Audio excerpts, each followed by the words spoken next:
सभी को मेरा नमस्कार, स्वागत है आपका अपने यूट्यूब चैनल प्रवीण ढूंढुआ में। फिर हाजिर हैं बड़ी अपडेट के साथ। अपडेट साथियों, जो हरियाणा को स्वरोजगार निगम के या अन्य कर्मचारियों को जो जॉब सुरक्षा दी जानी थी विभागों की तरफ से, और विभागों द्वारा जो डाटा भेजा जा रहा था उसको लेकर बड़ी अपडेट लेके आए हैं। क्योंकि जो डाटा है वो गलत भेजा गया है, ऐसा लेटर में लिखा गया है, और इसी कारण से अब तक जो जॉब सुरक्षा वो लागू नहीं हो पाई है। और नया परफॉर्मा जारी किया गया और साथ के साथ उदाहरण देकर समझाया गया कि किस प्रकार से आपको डाटा भेजना है, ताकि अच्छे से विभाग डाटा भेज पाए। और साल अनुसार जो 240 दिन का प्रोसेस है वो बिल्कुल अच्छे से तैयार करके भेजना होगा, तभी जाके जॉब सिक्योरिटी का जो लेटर है वो जारी होगा। और विभाग द्वारा बिल्कुल सख्त आदेश जारी हुए हैं अब की बार। और बताया गया है कि जो पहले आप द्वारा डाटा भेजा गया है वो जॉब सुरक्षा देने के लिए सही नहीं है, और इसीलिए दोबारा से उदाहरण देकर समझाया गया है। और विभाग को आदेश दिए गए हैं कि डाटा सही से भेजें, तभी जाकर जॉब सुरक्षा की लिस्ट तैयार की जाएगी। तो किस विभाग द्वारा ये जो डाटा है गलत भेजा गया था और किस प्रकार उदाहरण दिया गया है, आपको अच्छे से समझना होगा। आप भी इसी प्रकार से अपना डाटा तैयार करवा सकते हैं अपने विभाग में, ताकि आपको भी अच्छे से और जल्द जॉब सुरक्षा मिल पाए। तो पूरी अपडेट जानने के लिए आप लगातार चैनल से जुड़े रहें, वीडियो को लास्ट तक आप जरूर देखें। साथ के साथ आप सभी से रिक्वेस्ट है, हमारा जो टेलीग्राम का ग्रुप है कच्चे कर्मचारियों की आवाज के नाम से, उसे आप जरूर ज्वाइन करें।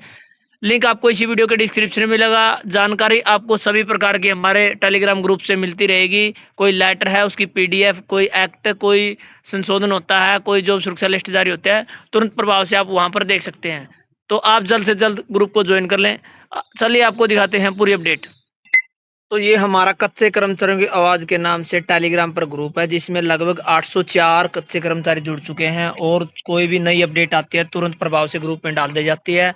कोई नया लेटर है, कोई डिस्कस करना है, तो सभी साथी यहाँ पर आप देख सकते हैं, ऑनलाइन अपनी जो बात है वो रख सकते हैं, और हर चीज का रिप्लाई यहाँ पर दिया जाता है। इसलिए आप इस ग्रुप को ज्वाइन करें, लिंक आपको वीडियो के डिस्क्रिप्शन में मिल जाएगा।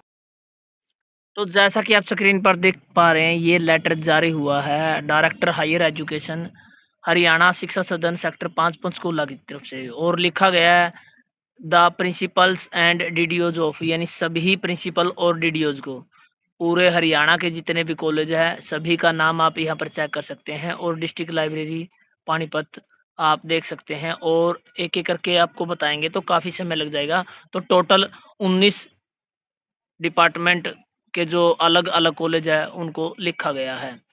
लेटर का नंबर आप चेक कर सकते हैं, डेट 13/5/2025 की है। सब्जेक्ट है यहाँ पर जो regarding guaranteeing benefits of Haryana contractual employ security of service act 2024, amendment act 2025। यानी यहाँ पर जो जिक्र किया गया है, जो हरियाणा का कच्चे कर्मचारियों का एक्ट आता है, Haryana contractual employ security of service act 2024, और अमेंडमेंट के बाद जो एक्ट नंबर 2025 बना है। और यहाँ पर बताया गया है, लेटर का हवाला दिया गया, kindly refer to this office memo number, letter का नंबर दिया गया, और 11/2025 का जो लेटर है उसके संदर्भ में लेटर जारी हुआ है। यानी विभाग द्वारा एक लेटर जारी किया गया था जिसमें डाटा भेजा गया था कच्चे कर्मचारियों का। एक बार हिंदी में आपको दिखाते हैं साथियों, अच्छे से आप समझ पाएंगे कि क्या विषय दिया गया है इस लेटर में।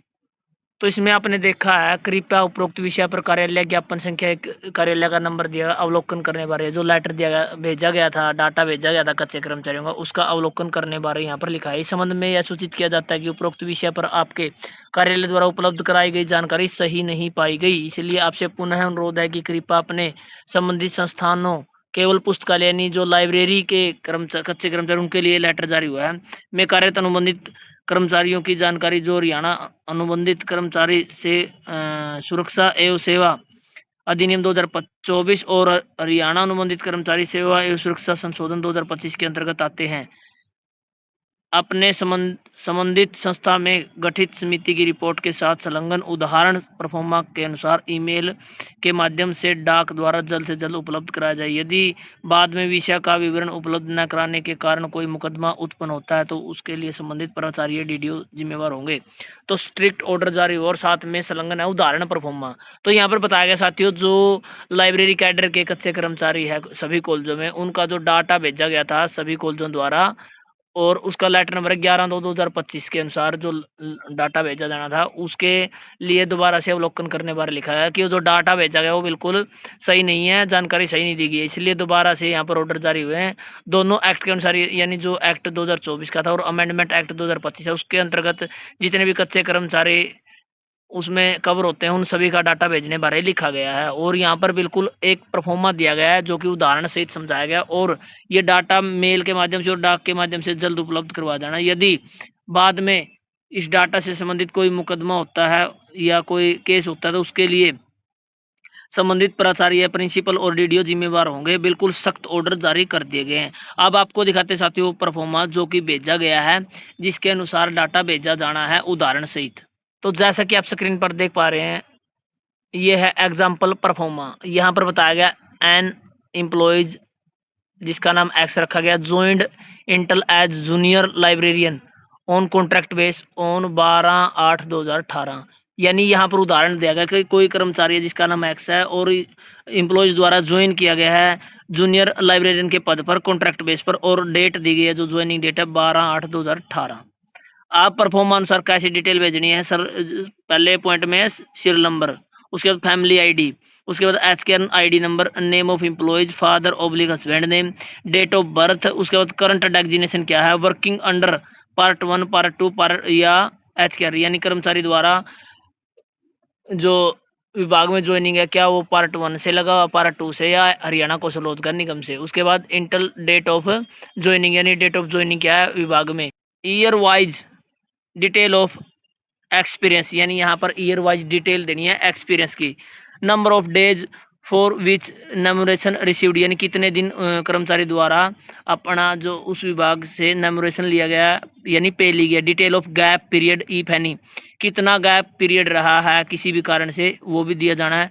Total experience up to 15/8/2024। Signature of candidate remarks यानी यहाँ पर जो डिटेल दी जानी है वो हमने एक एक करके बताया। खास बात साथी यहाँ पर 240 दिन के फॉर्मूले के हिसाब से यहाँ पर जो डिटेल है वो देनी है। मान लीजिए यहाँ पर जो कर्मचारी की डेट ऑफ बर्थ दिखाई गई है 12/8/2018 और कर्मचारी का नाम एक्स दिया गया है। उसके बाद फैमिली आईडी वो भर दी गई है। उसके बाद उसका पद है डेजिग्नेशन जूनियर लाइब्रेरियन और कर्मचारी द्वारा डेट ऑफ ज्वाइनिंग 12/8/2018 दिखाकर और ईयर वाइज जो डिटेल है वो दी गई है। यानी एक कर्मचारी ने 12/8/2018 को विभाग में ज्वाइन किया उसी अनुसार अगले साल की 11/8/2019 तक कर्मचारी की 1 साल मानी गई है और इस दौरान 340 दिन कर्मचारी ने नॉमिनेशन प्राप्त किया यानी तनख्वाह ली है विभाग द्वारा और 25 दिनों का उसका गैप रहा किसी भी कारण से तो वो इस प्रकार से लिखना है और टोटल ईयर होगी 1 ईयर इसकी काउंट होगी और रिमार्क्स में आ गया एलिजिबल यानी पात्र पाया गया है।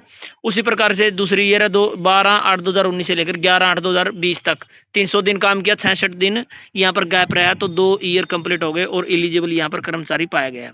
उसके बाद 12/8/2021 अगले साल की और 11/8/2022 365 दिन कर्मचारी द्वारा काम किया गया और कोई गैप नहीं है। तो इस प्रकार से लगातार जो कर्मचारी द्वारा 6 साल विभाग में डिटेल अनुसार जो डाटा वो तैयार किया गया है इसी उदाहरण सहित आपको डाटा भेजना है। यानी कर्मचारी द्वारा कितना नम्बरेशन प्राप्त किया गया और कितना गैप है। जब गैप है तो आप सभी ने देखा होगा कि 340 दिन काम किया या जितने दिन उनमें से काउंट करके कम कर दिए गए। 66 दिन है तो 300 दिन काम किया, 240 दिन आपके कम से कम होने जरूरी है। और इस प्रकार से आपकी जो 6 ईयर है इस उदाहरण से परफॉर्मा में दी गई है। तो इस प्रकार से आपका डाटा भेजा जाना है जैसे कि आपने हमने एक एक करके आप समझाया। मान लीजिए आपके जिस विभाग में डेट ऑफ ज्वाइनिंग किसी भी साल के किसी महीने किसी भी डेट के तो उसी अगले साल उसी महीने की उसी डेट तक आपका 1 साल माना जाएगा। ये 240 दिन का फॉर्मूला है। और यहाँ पर सर्टिफिकेट किया गया it is the certified that the above mentioned detail of the contractual employees has been checked and verified from the original record and the candidate mentioned above are found eligible as per the term and condition of the Haryana Contractual Employees Security of Service Act 2024 and Haryana contractual employees security of service amendment ordinance 2025 के अनुसार ये data भेजा जाना बताया गया और original record के साथ आपको डाटा भेजना है जो कि यहाँ पर लिख दिया गया है। और signature of committee member with name date and stamp यानी यहाँ पर जो कमेटी बनाई गई है कॉलेजों में उस कमेटी का नाम मेंबर का नाम और सिग्नेचर और डेट और स्टैंप की यहाँ पर आवश्यकता बताई गई। ये वेरीफाइड करके भेजना है। तो इस प्रकार से ये लेटर जारी हुआ साथियों, और 13/5/2025 का लेटर है। अब जो विभागों ने बिल्कुल साफ साफ लिख दिया है, विभागों द्वारा यदि डाटा सही नहीं भेजा तो उसके लिए स्वयं जिम्मेवार होंगे। और उदाहरण सहित समझाया कि कर्मचारी की ज्वाइनिंग यदि 12/8/2018 को है तो उसको किस प्रकार से जॉब सिक्योरिटी के लिए डाटा तैयार करना है। तो मेरे ख्याल से आप सभी को समझ में आ गया है। यदि आपको फिर भी कोई दिक्कत है तो आप कमेंट कर दें। और ये परफॉर्मा यदि आप पीडीएफ माध्यम में देखना चाहते हैं, अच्छे से आप पढ़ना चाहते हैं, तो हमारा टेलीग्राम का ग्रुप है, उसे आप जरूर ज्वाइन करें। वहाँ पर आपको पूरा परफॉर्मा और लेटर भेज दिया जाएगा। तब तक के लिए आप सभी का धन्यवाद साथियों। लगातार वीडियो से जुड़े रहें। धन्यवाद। आपका दिन शुभ हो।